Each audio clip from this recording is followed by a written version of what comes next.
everyone, this is Ali, your sales consultant here at Mitsubishi Peak Motors, Jose Abad Santos, Manila.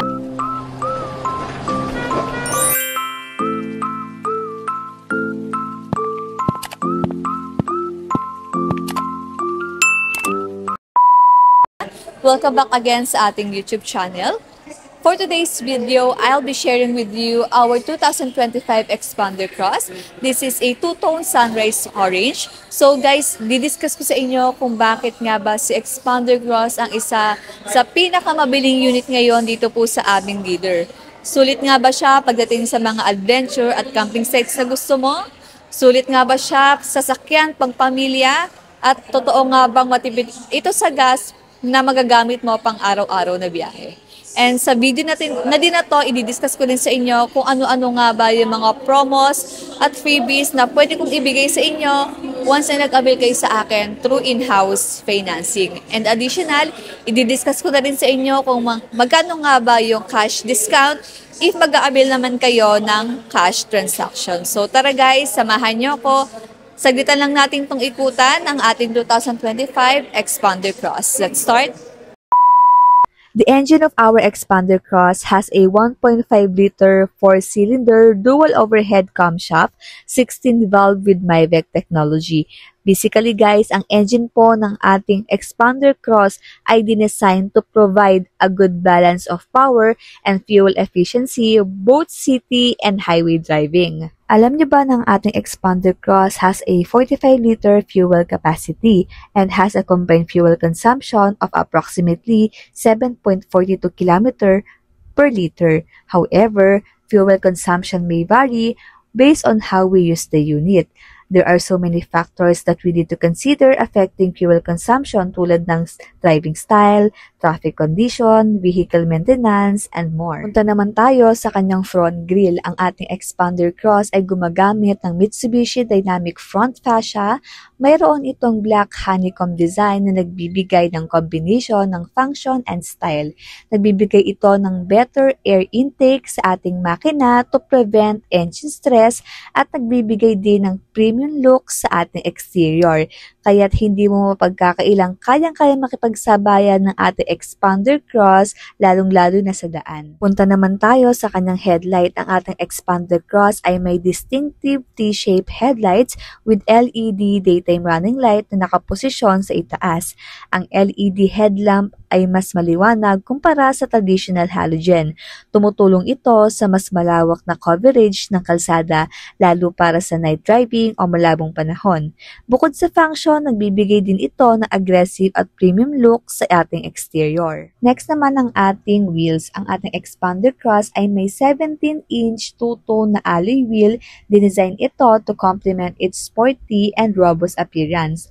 Ang sukat ng tires nito ay 205 by 55 R17 at ang kanang turning radius ay 5.2 meters. In addition, ang ating ground clearance ay may sukat na 225 mm, mas mataas na to kumpara sa mga ordinaryong MPV. Suwabe kahit maraming humps sa kalsada, hindi problema ang sementadong daan o bahagyang putik. Alam niyo bang mas dagdag pogi points ang mataas na ground clearance ng isang sasakyan, mas rugged at commanding ang presence, just like the Xpander. Punta tayo sa kanyang side mirror. Ito po ay naka-power adjustment na mas convenient lalo sa tight parking spaces. Equipped na rin po ito ng turn signal light for better visibility at safety habang lumiliko. Tingnan naman po sa kanyang door handle, naka-chrome na po ito at equipped na rin siya ng keyless operating system. Punta naman tayo sa kanyang taillights. Ang ating Xpander Cross ay naka-LED T-shaped tail lamp. Gamit ang modernong LED technology, mas maliwanag at visible ang ilaw nito kahit sa araw. At alam niyo rin ba na ang ating Xpander Cross ay equipped na ng reverse camera for your advanced safety. Hindi mawawala ang ating fin-type antenna for better aerodynamics at stable signal reception. At syempre, hindi mawawala ang ating roof rail for top loading options, lalo na kung mahilig kang mag-camping kasamang pamilya. Punta naman tayo sa ating interior. Pagbukas pa lang ng pinto sa ating driver side, nakikita na natin ang ating power window adjustment at central door lock. At sa ating driver side rin, may mga aircon vents tayo dyan at naka-indicate na rin dyan ng ating side mirror adjustment at ang ating active stability control. In addition, naka-leather seat material na rin po ang ating expander cross. Sa kanya naman pong steering wheel, ito po ay naka 4-spoke leather wrap. Naka-indicate po sa left side ang ating multimedia control. Sa kanan naman po ang ating cruise control, voice command at hands-free button. Ito po ay natitilt and telescopic. Sa kanya namang info system, ito po ay naka 8-inch touchscreen display. Sakto ang size, hindi masyadong malaki. Perfect for navigation and entertainment. Equipped na rin po pala ito ng Apple CarPlay and Android Auto. Sa kanya namang aircon system, ito po ay naka-digital climate control, meaning pwede mo itong iset sa gusto mong lamig, mas responsive at consistent ang buga ng lamig kumpara sa manual aircon. In addition, may mga USB charging ports na rin po tayo dito at may 12 volts na power outlet. Super convenient na to, lalo na kung may mga long drives kayo. Sa kanya namang transmission, ito po ay naka 4-speed automatic transmission, smooth ang shifting, subok na at matibay, at dahil nga naka MyVec technology ito, tipid pa rin ito sa gas. Equipped na rin siya ng electronic parking brake with 2 cups holder and armrest with center console box. Sa atin naman pong passenger side, equipped na rin po tayo dito ng glove box para sa mga importanteng documents or mga maliliit na bagay na gusto niyo pong itago. At syempre, equipped na rin po tayo ng mga aircon vents sa gilid for extra comfortability ng ating passenger. Punta tayo sa ating second row. As you can see, ang ating second row ay maluwag pa rin. Even yung kanyang legroom is maluwag. Comfort-wise pa rin tayo, syempre hindi mawawala ang ating mga charging ports para sa ating mga second row passenger. Syempre, equipped na rin po tayo ng mga aircon vents for their extra comfortability, lalo na sa mga long drives. And for your reference guys, sinukat ko rin po mismo kung gaano nga ba kalaki yung legroom ng ating expander, isang dangkal, and even yung kanyang headroom is sinukat ko rin po. For your reference is 5'2" po yung aking height. Chinek ko rin po ang ating third row. Comfort-wise pa rin naman siya based sa aking height. And as you can see is nafofold ang ating mga upuan na pwedeng-pwede for cargo use.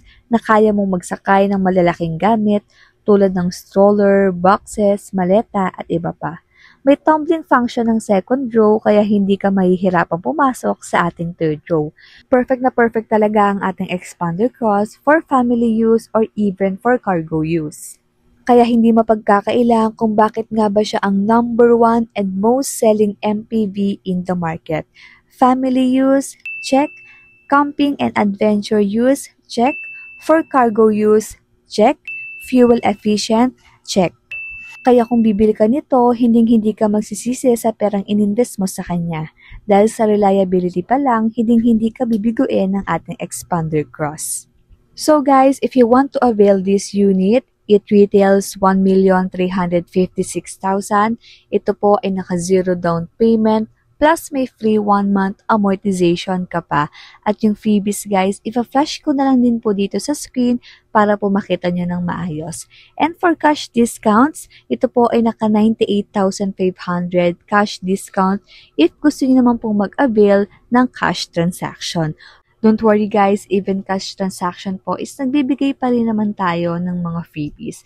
So if you want to avail this unit, don't hesitate to contact me through my social media accounts na makikita nyo po dito sa screen, or pwede nyo rin po akong kontakin sa aking mobile number na 0985-400-2614, Viber and WhatsApp, pwede na po yan.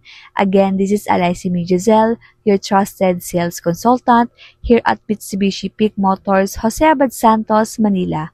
Hope to see you here, clients. Ingat, follow for more. Bye!